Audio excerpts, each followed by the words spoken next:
Hey everybody, I hope you're having a really blessed day. So, see that painting behind me? There's a huge story behind that. I painted that. This was a painting that I had at a vendor show, and my husband surprised me and purchased it, and then came home and hung it right there on the wall. That is my painting. It's one of my paintings. Anyway, I hope you are enjoying class. I hope you're enjoying these links. I hope that you are getting familiar with the acrylic paints. Tune in to hit these links. They got so much information here for you pertaining to the theory of painting. And so today we're going to teach on the gadgets and the goodies, all about the paints and the products. And we're going to talk about varnishes, okay? So varnishes are liquids that I dilute with a little bit of water so that it doesn't look pasty or gluey on my painting, and it gives it a beautiful shine. So I use Bluebird polyurethane varnish. I order that on Amazon. I use Liquitex varnish, and for my alcohol inks and my watercolors, I use a spray varnish, okay, from Krylon, and we'll go through all of those. It gives it a beautiful shine, and it seals your work so that the colors stay for a long period of time. Now, there was a painting I did, and I showed that last night on one of my instructional videos. There's a painting I did in 2019, and I never varnished it. Never varnished it. But that painting was as if I painted it yesterday, and it was acrylic paint.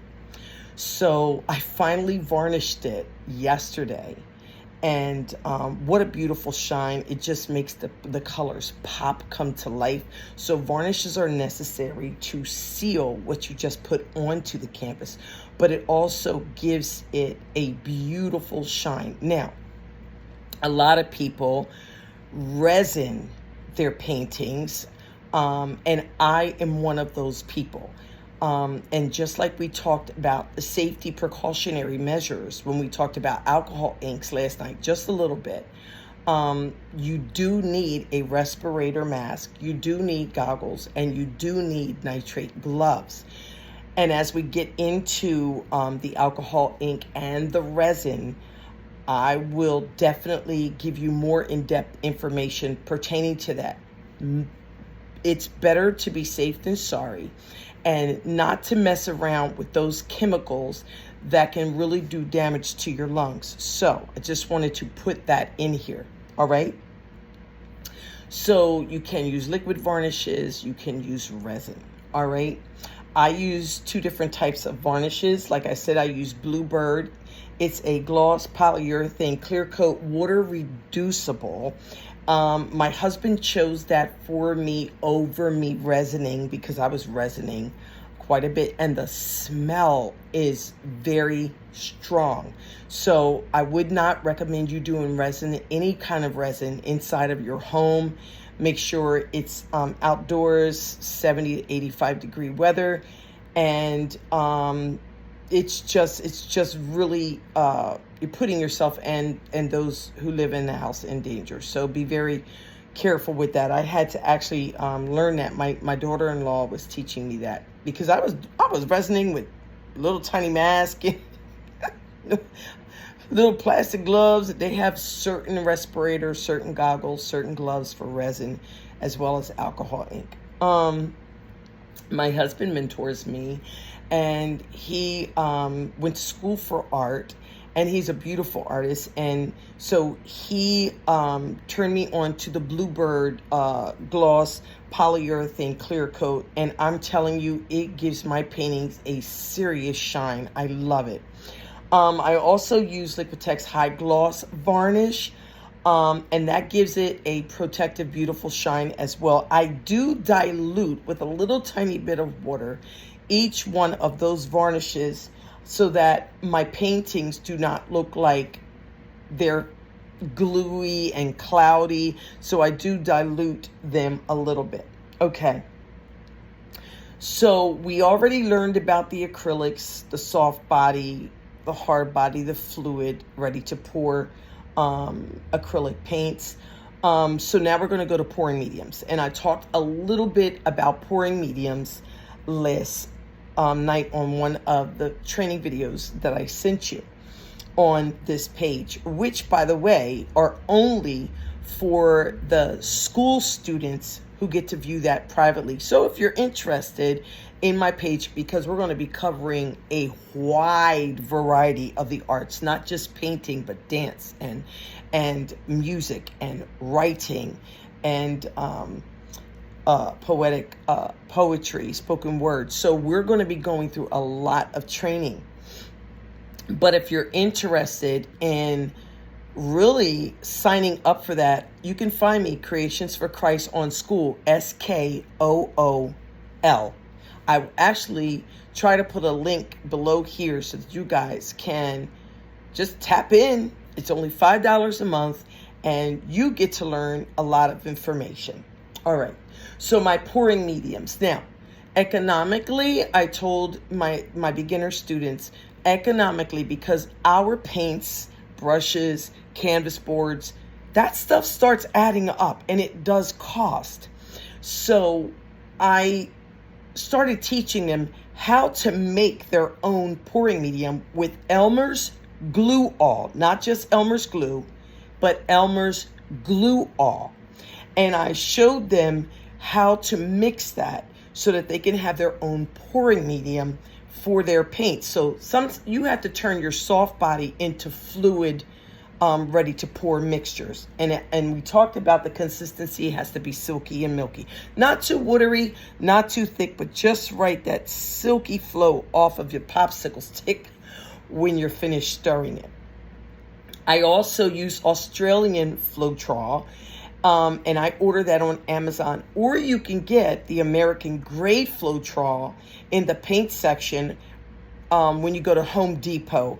They sell a huge jug for $20. They sell the quart, I think it's like $10. I use Curate Plus Color, and I get that at Hobby Lobby or Amazon. Deco Art pouring medium, you can get that at Hobby Lobby or Amazon. You can get the Apple Barrel pouring medium at Walmart. The Glue All you can find at Walmart. You can also find it at Hobby Lobby. I do use as an additive to create cells within my painting. Sometimes I use 91% isopropyl rubbing alcohol. Okay? That creates cells. I also, and I'll show you that in a little bit. That's going to be one of our classes, how to create cells.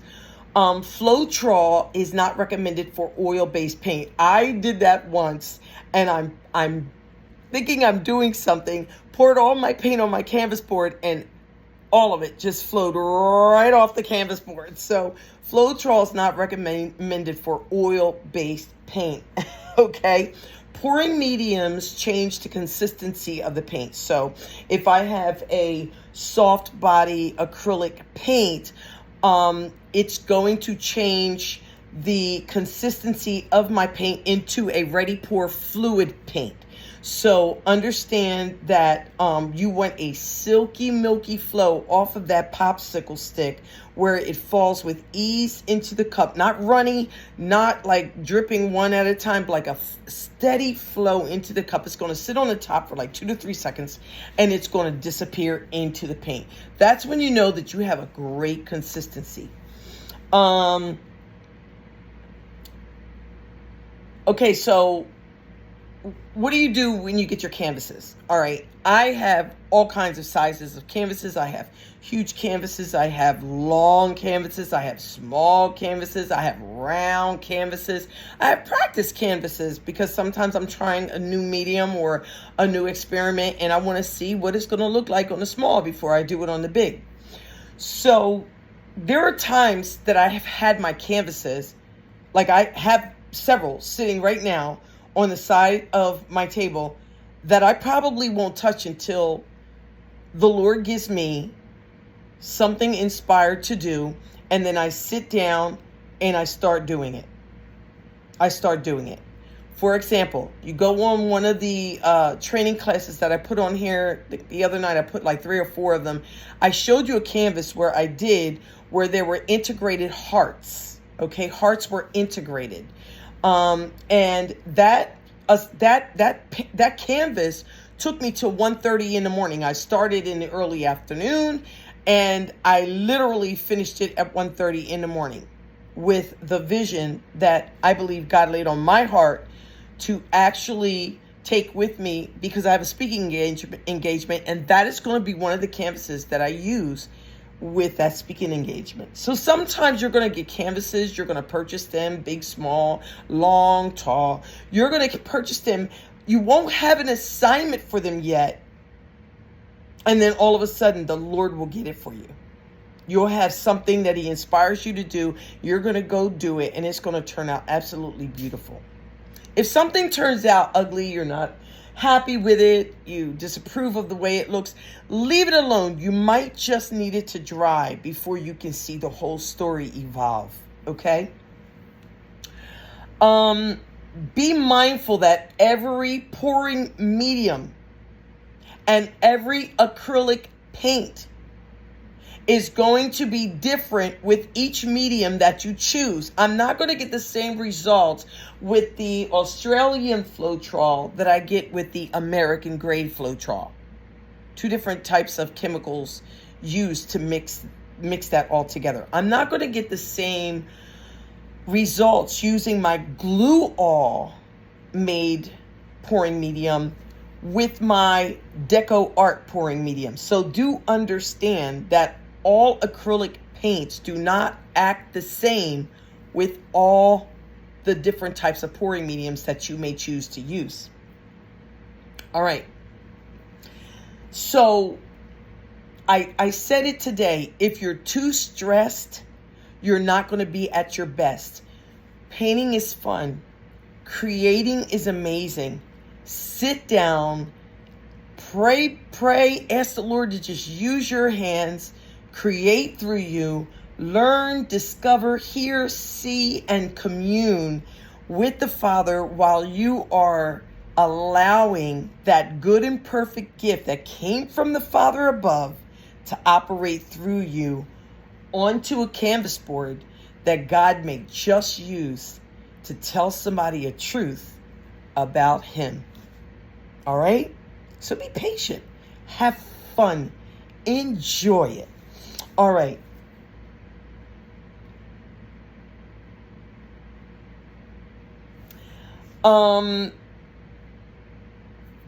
If you're going to make your own pouring medium with the Glue-All, it's 60% of the Glue-All and 40% of the water. So it's not equal parts. So there's going to be more glue than water. So what I tell people is I usually buy the 7.228 ounce. I usually pour that whole Glue-All in my jug. I keep a jug with me.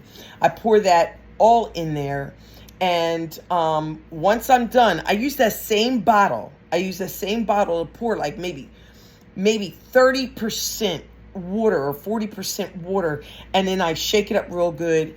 And I don't want it too watery, but I don't want it too thick. All right? I want more glue than water. That's what I'm trying to say. So when I'm layering my paints, let's say I just did a video on here called the puddle pour. Okay, so when I'm layering my paints, or when I'm doing a flip cup, let's say, and I'm layering my paints in the cup, there are 2 paints that I use from Amsterdam, and that is titanium white, and I also get titanium white in Essentials, and you can find Essentials in Walmart, and I usually get like 6 to 7 bottles of it, because they're only like $5 a piece. So I usually get like, I just grab the titanium white. I do use Amsterdam. I do use Essentials titanium white, and I use Mars black acrylic paint. Now, I will layer my paints, and in between me layering my paints, I am pouring the Amsterdam White or the Mars Black into, and adding that into my layering of paints with the silicone oil within those, the Amsterdam White or the Titanium White, Amsterdam Titanium White, Essentials Titanium White, or Mars Black, because that creates cells. So we're going to talk about that a little bit as we go along. So there are two paints that I will put my oil, my silicone oil in, and then I will pour that paint with the silicone oil in between my pour paints, so that when it goes through the paints, all of the paints are creating cells. And we're going to talk about that a little bit. Titanium White, due to high opacity, has excellent coverage. It's strong tinting strength. It's ideal for creating bright highlights, covering up mistakes. It builds up layers in the paint, and it is preferred for its strong highlights and opaque effects. When I use the white zinc acrylic paint, it's popular to use, but it has a lowering tinting strength. Yet it's more transparent than the titanium white. Okay.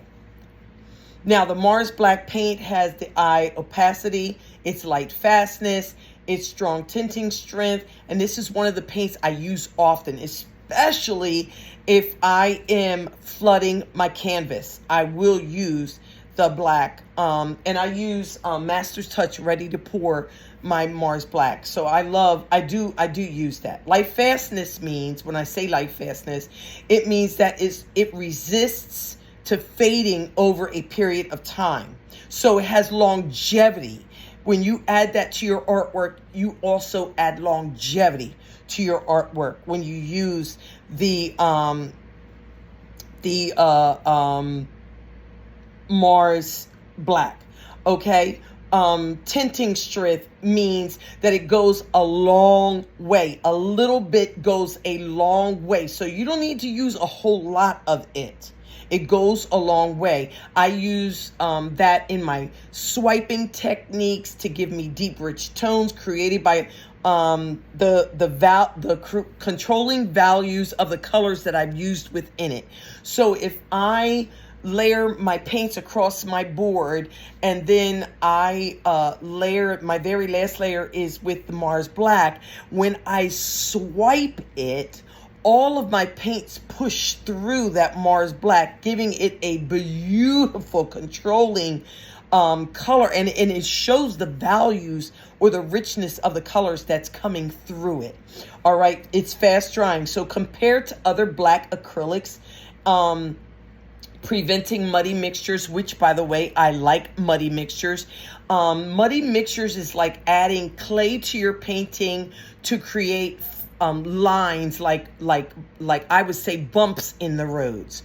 Okay, so I do like the muddy mixtures, although a lot of people do not. And you can get muddy mixtures by really putting some high heat on your art when you're blowing it out, and it creates that dimension, almost like a second and third dimension of within your painting, to give you an outline. Say you're creating mountains, and you want an outline, a part of your painting to stick out. Well, that's what they call muddy. Okay, when your paint starts to rise up off the canvas because your heat is too high. Well, I happen to like that. All right, it brings texture. That's what it's called. It brings texture to the paintings. Okay, so you're texturizing your paintings. When I blow dry my paintings, if I want my paintings to have that muddy mixture, that texture, I will put it on high and keep it there until my lines start forming the way I want. And it looks muddy, but it's really not. It brings texture to it.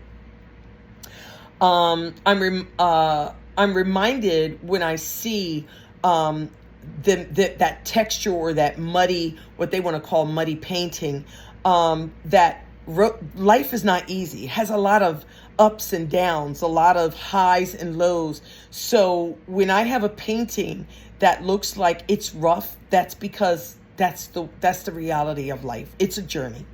Okay? So I learned the technique, I learned the craft, but I want to be unique. And I'm not going to be like any other artist. You're not going to be like any other artist. It's not going to come out the way I tell you, because you got the Lord who has gifted you with the creative power to bring out of you what he wants your hands to make. So yeah, learn the technique, learn the skill, but understand you're unique. You're unique. All right? And the Lord has to often remind me that when I'm learning the technique and I'm doing exactly what the artist or the instructor is saying, and I'm like, God, my flowers are not coming out like theirs. And he was like, it's not supposed to, because this is your flower. This is my flower through you. Could you imagine every painting looking the same? Every painting having the same color? It would be boring. All right? So be unique and enjoy the journey.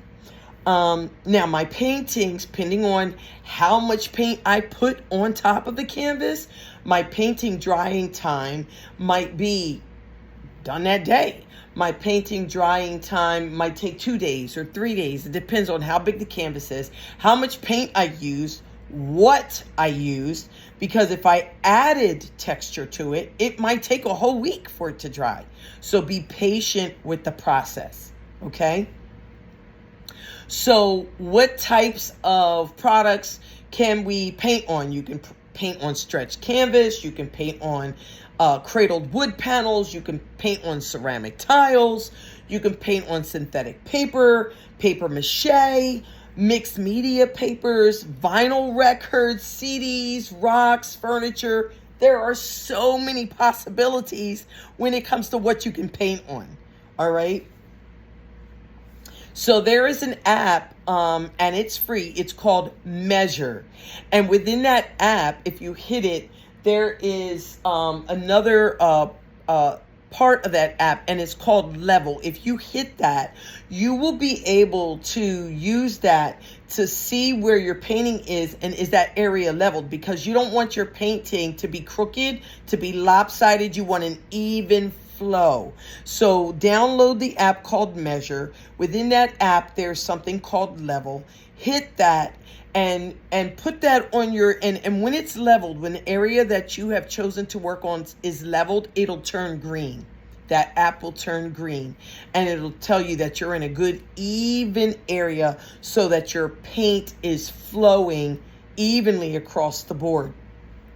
I know this is a lot of information, but I definitely wanted you to be well aware of what you are doing and how you're going to be utilizing your tools and familiarizing yourself with your tools, so that we don't just operate with mediocrity, but we operate with a spirit of excellence. So I hope you've enjoyed this short video. We are going to continue this training. I have a part 2 to this. Watch this. Check into my school, Creations for Christ, SKOOL. Sign up. It's only $5 a month. And guys, we're going to take a journey as a community with unity.